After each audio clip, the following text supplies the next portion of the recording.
ሰላም ጤና ይስጥልኝ የተከበራችሁ የቻናላችን ቤተሰቦች አዲሱ ደገፈ ይባላል። እንኳን ወደዚህ ቪዲዮ በሰላም መጣችሁ። ሰሞኑን ታዋቂ አትሌትና ባለሀብት ኃይሌ ገብረስላሴ እንደተናገረው የብዙዎችን ትኩረት ስቧል። ኃይሌ ትርፍ ታክሲ በዝቶብናል፣ እንዲያውም ግብር እየከፈልን ያለነው ከባንክ ብድር ተበድረን ነው ሲል የመንግስት ታክሲ አሰራር በይፋ ተችቷል። ነገር ግን ጉዳዩ የትልልቅ ባለሀብቶች ብቻ አይደለም። ዛሬ ህዝቡን በተለይም አነስተኛ ታክሲ ከፋይ ነጋዴዎች ጎዳው የታክሲ ጫና ምንድነው? በየቀኑ የቤት ኪራይ ዋጋ ንረትና አሁን ደግሞ ፍትሃዊ ያልሆነ ግምት አነስተኛ ነጋዴዎችን ከገበያ እያስወጣቸው ይገኛል። የመንግስት ሰራተኞች ድጋፍ ማነስ የታክሲ ስርዓቱን ወዴት እየወሰዱ ነው? ዛሬ እነዚህን አንገብጋቢ ጥያቄዎችን በዝርዝር እንመለከታለን። እስከ ቪዲዮ መጨረሻ ድረስ አብራችሁኝ ቆዩ። ወደ ዋና ሐሳባችን ስገባ አትሌት ኃይሌ ገብረስላሴ በስሩ በሺዎች የሚቆጠሩ ሰራተኞችን የሚያስተዳድርና ብዙ ዘርፎች ላይ የተሰማራ ትልቅ ባለሀብት ነው።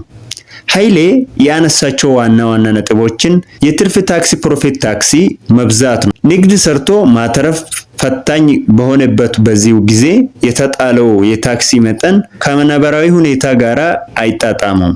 ሁለተኛውና አስደናቂው ነጥብ ከባንክ ተበድሮ ግብር መክፈል ነው።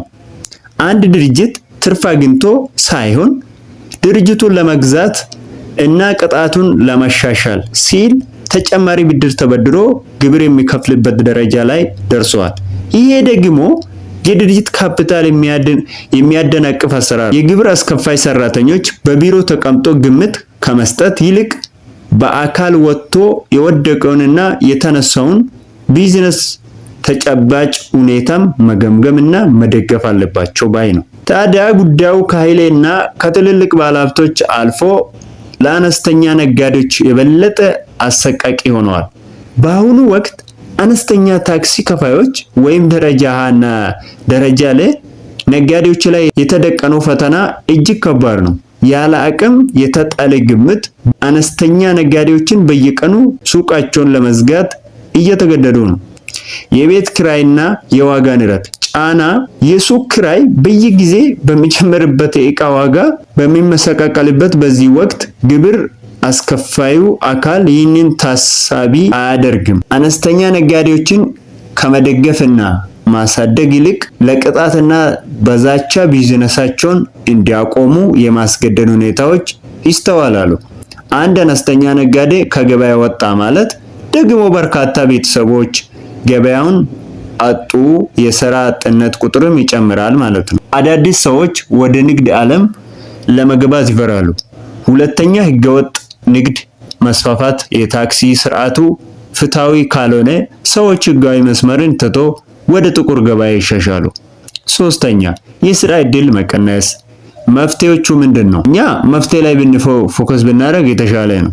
የመንግስት ታክሲ ሰብሳቢ አካላት አሰራራቸውን ከቁጥጥር እና ከቅጣት ወደ አመቻችና ድጋፍ ማሸጋገር አለባቸው። በመንግስትና በነጋዴ መካከል ግልጽ ውይይት ያስፈልጋል። የተከበራችሁ ተከታታዮቻችን እንግዲህ የኃይሌ ገብረስላሴ ያነሳው ሐሳብ ሆነ አነስተኛ ነጋዴዎች ብሶት የሚያሳየው አንድ ነገር ነው። እናንተስ በዚህ ጉዳይ ላይ ምን ታስባላችሁ?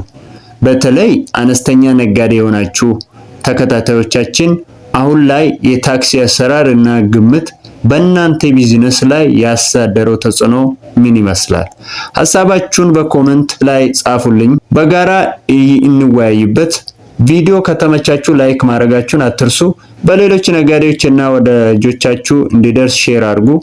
ለቻናላችን አዲስ የሆናችሁ ደግሞ አሁኑኑ ሰብስክራይብ በማድረግ ደውል ምልክቷን ይጫኑ። እኔ አዲሱ ደገፌ ነበርኩ። ስለተከታተላችሁኝ እጅግ አድርጌ አመሰግናለሁ። በሌላ አሪፍ ቪዲዮ እስክንገናኝ ድረስ ሰላም ሁኑ።